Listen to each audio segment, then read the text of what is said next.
In this video, we're going to be looking at the triad on the white keys, traditional every other note for 3 notes as blocks. This is a C chord or C triad. This is an A chord or A triad. You name it by the leftmost note. This is an F chord, a G chord.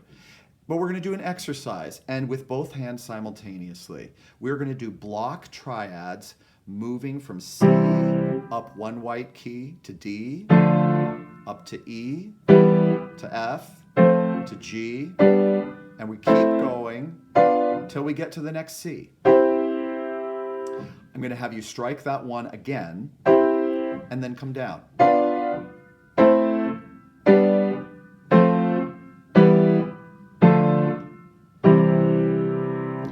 That's the nature of the exercise.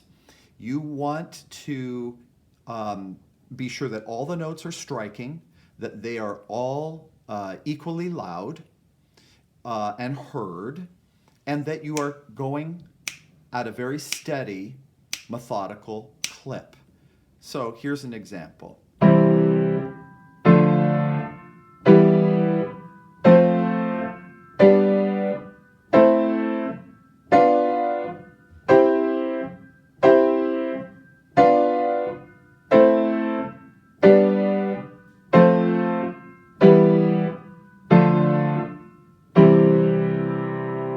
So give that exercise a try.